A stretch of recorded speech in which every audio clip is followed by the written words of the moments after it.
அனைவருக்கும் மீனூஸ் கிச்சனின் அன்பான வணக்கங்கள். இன்றைக்கி நம்ம கிச்சனில் என்ன பார்க்க போகிறோம் அப்படின்னு பார்த்தீங்கன்னா, இன்றைக்கி நம்ம ஆந்திரா ஸ்டைல் கொத்துமீரா நிலவு பச்சடின்னு சொல்லிட்டு நான் ஒரு செஃப் பண்ணதை பார்த்தேன். அதுதான் இன்றைக்கி நம்ம பண்ண போகிறோம். நான் நல்ல பெரிய ஒரு கட்டு மல்லி வாங்கியிருக்கேன். இது நல்லா தண்ணியில் போட்டு நல்லா அலசி கழுவிட்டு நம்ம கொத்துமீரா நிலவு பச்சடி அப்படின்னு சொல்கிறாங்க. ஆந்திரா ஸ்டைல் நல்ல உப்பு புளி காரமாக இந்த மாதிரி சூப்பராக இருக்கும். சாதத்தில் போட்டு பிசைஞ்சு சாப்பிட்லாம், இல்லை இட்லி தோசை கூட தொட்டுக்கலாம். இதுக்கு ஒரு பெரிய நெல்லிக்காய் சைஸ் அளவுக்கு புளி ஊற வச்சுருக்கேன். இது கொஞ்சம் வெள்ளைப்பூடு மட்டும் உரித்து எடுத்துக்கணும். அது நான் உரித்து எடுத்துக்கிறேன். அப்புறம் பார்த்திங்கன்னா 1 ஸ்பூன் கடுகு, 1 ஸ்பூன் வெந்தயம், இது ரெண்டையும் வறுத்து நம்ம பொடி பண்ணிக்கணும். இந்த புளிக்கரைசலோட இதையும் நல்லா அலசி கழுவிட்டு நல்லா எண்ணெயில் போட்டு இதை நல்லா வதக்கி எடுத்து புளி ஊற்றி மிளகாய் பொடி போட்டு உப்பு போட்டு நம்ம அரைச்சி எடுத்துக்கிட்டு இந்த பொடியெல்லாம் சேர்த்து கலந்து நம்ம தாளிக்க போகிறோம். பூண்டு போட்டு இப்போ அதான் நம்ம பார்க்குறோம். இப்போ நல்லா தண்ணியில் நல்லா அலசி கழுவிக்கலாம். கழுவிட்டு கட் பண்ணிக்குவோம். நம்ம ஏன்னா மண் நிறைய இருக்கும். இப்போ நம்ம அடுத்த ஸ்டெப் பார்க்கலாம். கழுவி எடுத்து கட் பண்ணிவிட்டு பார்க்கலாம். இப்போ நம்மளோட கடுகு வெந்தயத்தை கொஞ்சம் நல்லா வறுத்துக்கலாம். வறுத்து பொடி பண்ணிக்கலாம். கொஞ்சம் நல்லா படப்படன்னு வெடித்து வரட்டும். இப்போ நம்மளோட கடுகு நல்லா பொரிஞ்சு வந்துடுச்சு. இப்போ அடுப்பு ஆஃப் பண்ணிவிட்டு இதை நல்லா பொடி பண்ணி வச்சுக்கலாம். இப்போ அதே கடாயில் நான் ஒரு ஸ்பூன் போல் நல்லெண்ணெய் சேர்த்துருக்கேன். இதில் நம்ம இப்போ இந்த மல்லி நல்லா கழுவிட்டு நறுக்கி வச்சுருக்கோம்.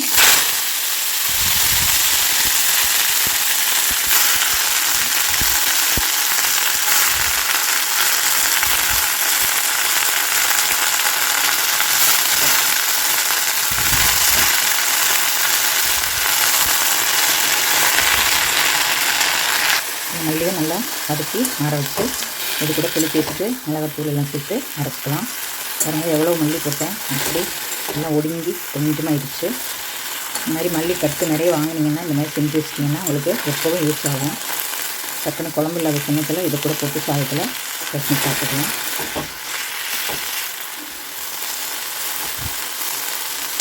இப்படி ஆறுனதுக்கப்புறம் நம்ம அரைச்சி எடுத்துக்கலாம்.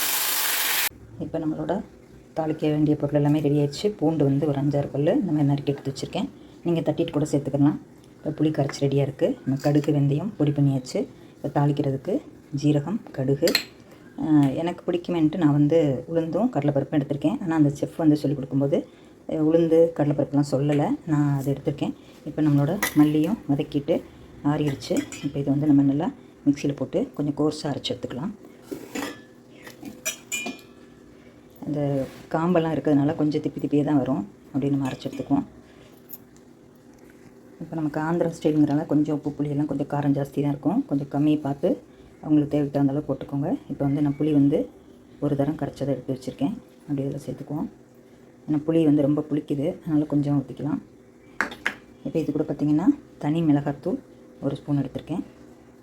அப்புறம் கொஞ்சம் ஒரு 1/2 ஸ்பூன் காஷ்மீரி மிளகாத்தூள் அதுவும் போட்டாச்சு. இப்போ இதை நம்ம நல்லா கொஞ்சம் அரைச்சிட்டு வந்துடலாம். இப்போ நம்ம கொஞ்சம் நல்லெண்ணெய் தாராளமாக விட்டுக்கலாம். இது ஒரு 5 ஸ்பூன் போல் இருக்கும். உங்களோட மல்லி அரைச்ச அளவை பொறுத்து நீங்கள் எண்ணெயெல்லாம் சேர்த்துக்கலாம். இப்போ இதில் நம்ம தாளிக்க கொடுத்த பொருள்லாம் தாளிச்சிடலாம். கொஞ்சம் எண்ணெய் சூடாகட்டும்.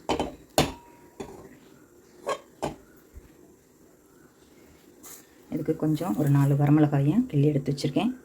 அது பூண்டு கருவேப்பிலை எல்லாமே போட்டு நம்ம தாளிச்சிக்கலாம். நம்மளோட கடுகு ஜீரகம் போட்டேன்.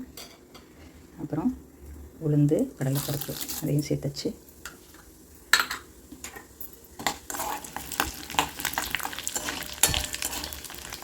நல்லா பொரிஞ்சதுக்கப்புறம் நம்ம பூண்டு கருவேப்பிலை சேர்த்துக்கணும். நல்லெண்ணெய் சேர்த்ததுனால பொங்கிக்கிட்டே தான் வரும்.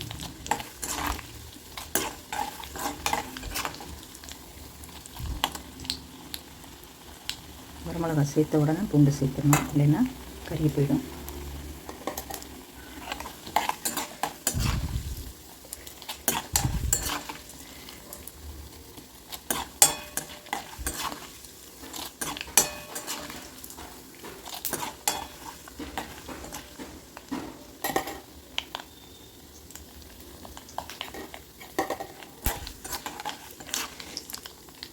நல்லா சேர்ந்துச்சு.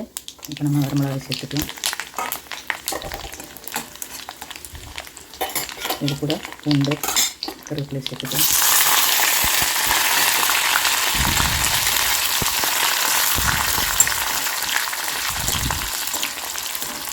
உங்களுக்கு பெருங்காயம் பிடிக்கும்னா பெருங்காயம் கூட சேர்த்துக்கலாம்.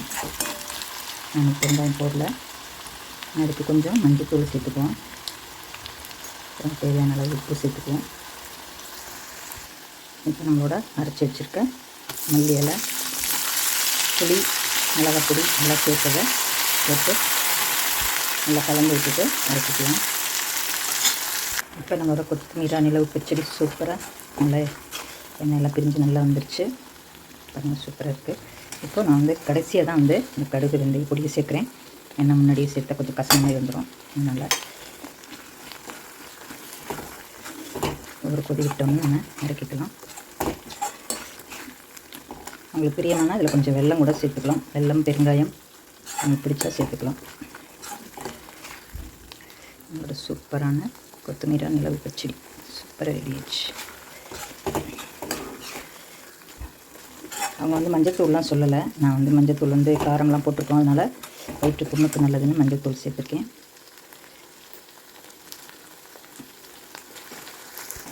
இப்போ நம்மளோட சூப்பரான கொத்தமீரா நிலவு பச்சடி அருமையாக ரெடி ஆயிடுச்சு. இப்போ நம்ம எடுத்து பவுலில் மாற்றிக்கலாம். இது ஃப்ரிட்ஜில் வச்சிட்டிங்கன்னா ஒரு வாரம் கூட வச்சுக்கலாம். குழம்பு இல்லாத சமயத்தில் இதை கூட போட்டு சாதத்தில் பசங்க சாப்பிட்டுக்கலாம். ரொம்ப ஒன்றும் வற்ற வைக்க வேண்டியதில்லை. அப்படியே நம்ம அடுப்பு ஆஃப் பண்ணிக்கலாம். சூப்பரான நம்மளோட கொத்தமல்லி பச்சடி ரெடி ஆயிடுச்சு.